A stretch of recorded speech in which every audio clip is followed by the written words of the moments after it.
Okay, so welcome everybody. We're going to talk about modules inside Canvas today. Um, I'm going to go ahead and show you my screen. You guys can all see my little sandbox, correct? You can just type in the chat. And all right, so what we're going to do is we're going to talk about modules and the things that go in modules and how we can arrange our course. So modules are listed here. We have the modules button. Modules, I like to think of them as containers, right? So this is how you package your course. And most of our instructors across SMU will put modules in by the week. So you may have week 1, week 2, week 3, week 4, or however the course is best arranged. Some people use categories. Some people use subject matter. Some people do whole months. It just depends on what makes sense to you. We're going to go ahead and talk about these as if they were weeks for the sake of keeping a consistent theme. So when you come into modules, it's a big advantage to go ahead and have all of your activities created. And an activity in Canvas is anything that can be graded, which means an assignment, a quiz, a discussion, those kind of things. Let's say you've already got your files uploaded into Canvas or into Box for that matter, and have your of course, your syllabus already set and ready to go for the semester. That'll make everything a lot easier when you're building your modules. I'll show you a little bit on if you don't have something, but just so you know, when you come up here, you want to create your first module. You want to go ahead and click plus module. And so we're going to call this our training module. And you can choose lock until. So if you want to keep your students kind of going at a steady pace and not let them get ahead of the other students, you can lock an entire module until a certain date, and then it will become available to them at that time. So I can sit here and choose, okay, I want it to come in at 8 a.m. on the 23rd, and you can see that here. Now, I can set prerequisites, but I'm going to skip this right now, and I'll come back to that because it depends on what order you put your modules in. All right, I'm going to turn this off so that we can easily edit it and add the module. So you can see it down here. This is my training module. And even though the little down arrow is open, there's nothing in it yet. These little dots over here on the left-hand side, you can grab it and you can drag this around so that you can always rearrange your modules and put them in the order that you best see fit. You'll notice here that these are green, which means these modules are published. This one is unpublished, which means the students can see it, but they can't click on anything, right? And once I'm finished, then I'll go ahead and publish the module that it's ready to go. Now the items that we put inside the module, let's say like an assignment, can be published already under assignments, but because the module is not published, they can't get to it from here. They can still go to assignments and get to it if you leave assignments available to them. And you can always hide any of these items on the left-hand side by going into settings and navigation and making this navigation look the way you want it to. All right, so the first thing we're going to do is we're going to add a few things to our module. So I'm going to go ahead and click the plus button here, and you get a list of all the things that are inside Canvas or things that you can add to a module. So for example, let's just add an assignment. So I'm going to choose assignment, and I'm going to choose an assignment that I've already created. So I'm going to create this peer review assignment, and I don't want to indent it. I want it to be right in line. So I'm going to go ahead and say add item. And you'll notice that it's already published underneath assignments, so it comes in published. But again, because my module is not published, students can't get into it here. And this is important too, because you can make modules your homepage for the course. So like if you were to come in, the students, wherever the students come in, they land on their homepage. You can have multiple home pages. A lot of people choose the syllabus page as a home page, which I think is a great choice, but you can use modules as the home page so students come straight here. So I've added the assignment here, and the students would, once this is all published, would be able to click on it from here and go and take the assignment. I'm going to go ahead and add a few things just so we can fill up our box here. So I'm going to add another assignment, and you'll see that they're mitigated out by their assignment groups if I've already created those. So I'm going to go ahead and add this extra credit one, and I'm going to go ahead and add another group assignment. Okay, so here I've added 3 assignments for this week, or however else you've built your modules out, and you can see them here. I'm going to add, let's say now I want to add a quiz. So I'm going to go ahead and put that in there. And you can see this, and this is the icon for a quiz, and the quiz is listed here. And you can just keep building and building. But let's say, for example, I come in here to my assignments and I'm like, I forgot to create that one. Well, I can click on new assignment and it'll kind of give me a little place to do a placeholder. So I could say, this is my placeholder assignment add item. And so it comes in as not published, but it is an assignment. And then later I can go in and click on the particular assignment that was my placeholder, edit it, and I can flush it out and put in all the directions, how many points it's going to be, the assignment group, and all the information that I need for this particular thing. So I'm not going to use it, so I'm going to go ahead and cancel and go back to modules. I can come in here and jump to the edit. I just clicked on it before, but you can edit from here as well. And I can remove it from this module if I've put it in the wrong place. So I'm going to go ahead and remove it. But since I've removed it from modules, I just want to go ahead and let you know, if you were to go back to assignments, you have all your assignments here. You'll notice that I didn't actually delete the assignment. I only removed it from the module.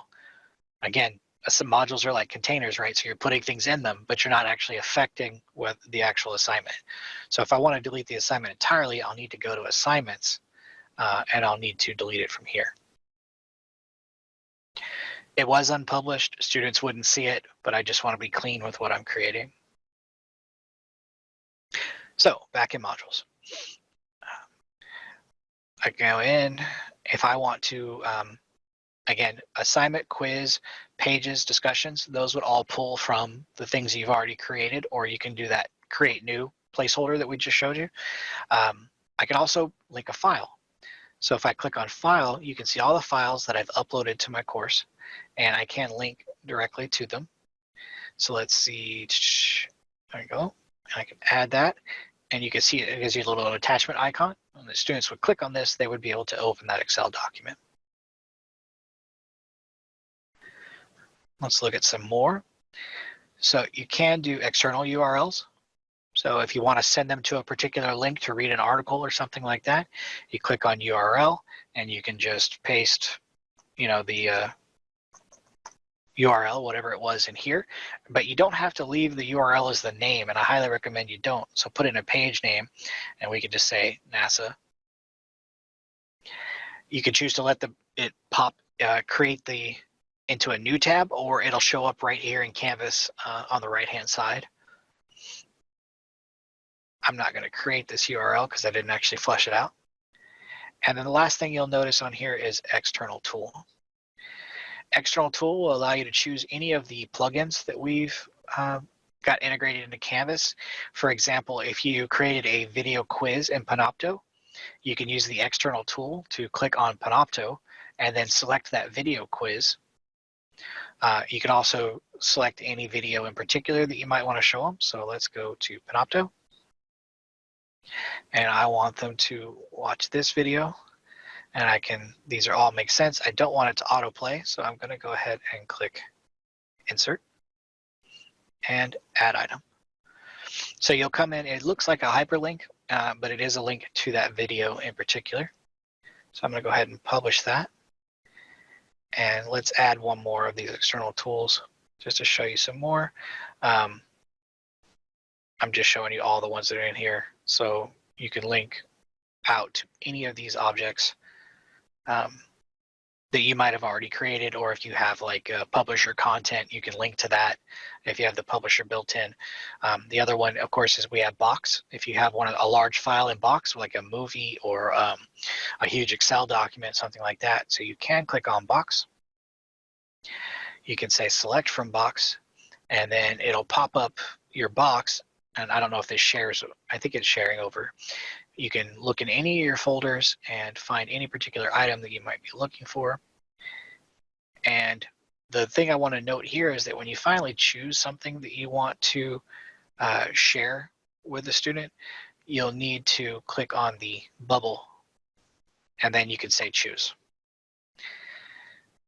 And then I'm going to say people with link is my access type, and choose, and add item. And you'll notice that it's linked in here, and I'll need to publish that for the students to see. So this is creating just a list. Now you can get a little more organized to this, and I think this is where text headers come in. So I could understand and do readings, for example, and I could add this, and I'm going to say, well, these two objects are my readings, so I'm going to move this up here, and then I want to make it a little more clear, so I'm going to indent them a little bit. And so now you can see how, and I'm going to put this one down here. You can see how readings, and then these two are indented, and then this one's not. So it kind of makes it a little easier to see. Let me make this a little more obvious since we're presenting online. There, that these will belong to readings, and then this is an assignment, or a link out, I mean. I'm going to go ahead and put my quiz at the bottom for the sake of the next demonstration. So you can come here and you can say, I want to edit my module. So it's going to pull up the training, and this is how you can change the name. You can come back and lock something if you want to. Again, locking the module just will say the students can't get into it until a certain date. But now you'll notice I have these two options here. And this is worth noting because my module is in the middle of a bunch of other modules that I can do prerequisites and requirements. If it were at the top, you would only be able to do requirements. So a prerequisite would be something like, I need them, see how the module above this is called tested. So I can say in tested, I want them to make sure that they complete that module before they move on, and the one at the very top, test with these. So they have to complete those before they can get in. The secondary thought is that I can require them to do something in this module before they can advance. So for example, I can tell them that a student must, on this quiz, score at least a 0 in order to move on to the next module. If they don't score this, and this would make more sense if this was like 100 points, they have to score a 75 or above. So let's say if they don't score above a 75, they can't move to the next module. They'll need to go back and maybe redo the readings and then come take the quiz again before they can move on. Now, if you're going to do something like this, it's important to set up the quiz appropriately, make sure that the quiz has multiple attempts, or you have some remediation in place to allow them to move on in the module system. All right, so I'm going to have them take this quiz, and then, or I can say the student must complete, and they must go through it in a linear fashion, which means they have to go through peer review, then extra credit, then group assignments, then the readings, and I just make sure that I keep them in a particular order. Once I decide that this is what I want, I've got my prerequisites and my requirements, I can say update module, and you'll notice that it shows up here that tells you that you have prerequisites and what they are. I can always come back here and edit these and say, you know what, I don't need the prereqs, I really just want them to score 75 on the quiz. So I'm going to do that, score 75, and update module. So they have to complete one item, which is this quiz, and they need to score at least a 75. Okay. So I'm going to go ahead and take those off for the sake of this training. So I'm going to close that and update the module. Okay, these modules, again, you can collapse and you can open them up. You can grab them by the little handle and drag them around and put them in whatever order you would like. You can, now I'll mention Commons briefly. Commons is this little icon over here.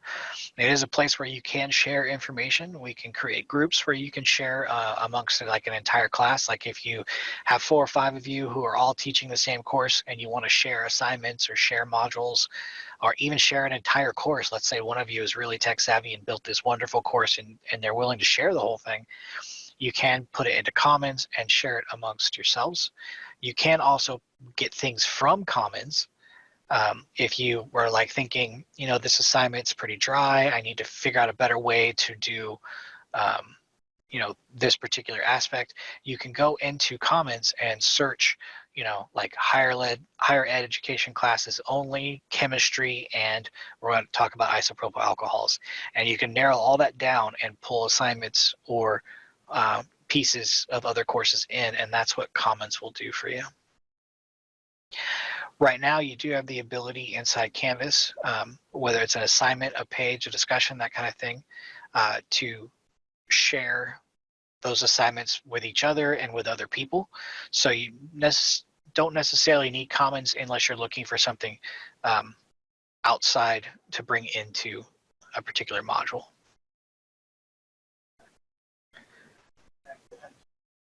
All right. I'm going to open the chat now. And it looks like everybody's getting their questions answered. Does anybody have any questions about what we're talked about?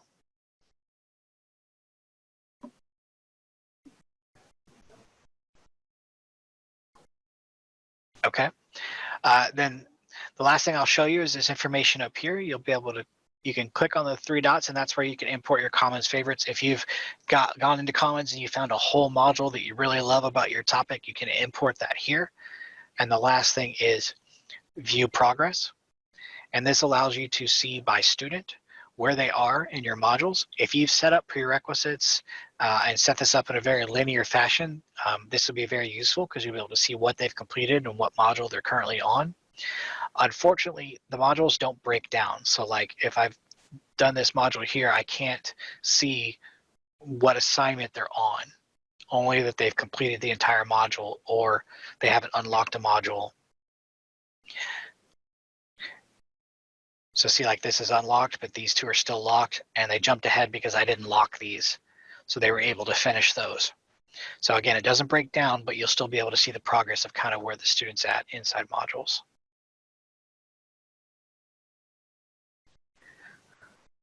All right, so unless there's any further questions, that covers the module sessions of our training. I'll hang out for a few minutes and see if you guys have any other questions. Otherwise, we'll end the meeting, and I will see you at the next training.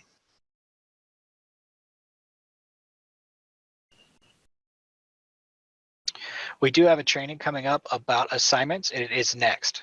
So if you want to hang around for that training, that starts at 11:30. You'll be able to see assignments and gradebook for that one.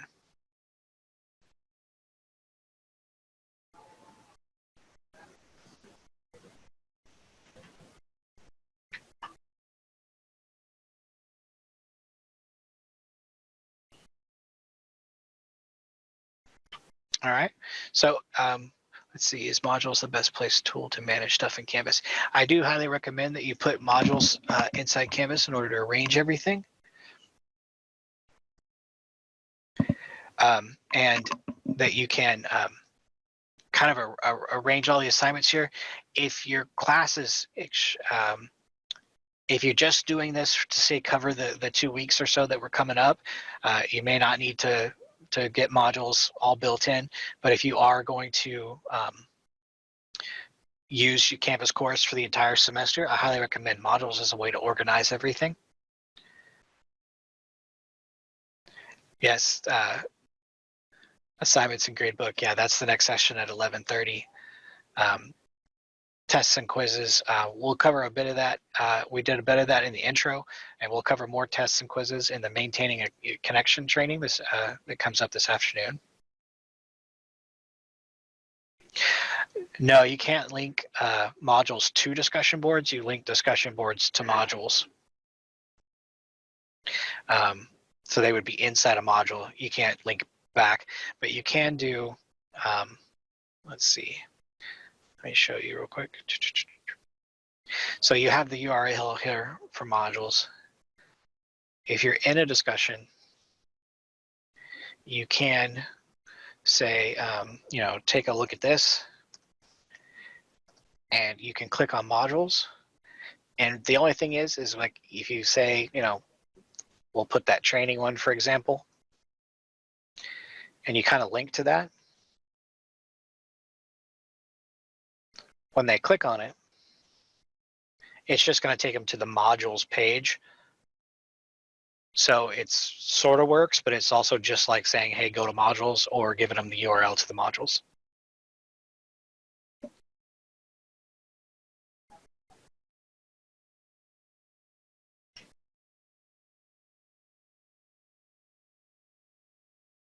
Okay. All right. Anything else before I end the meeting for this session?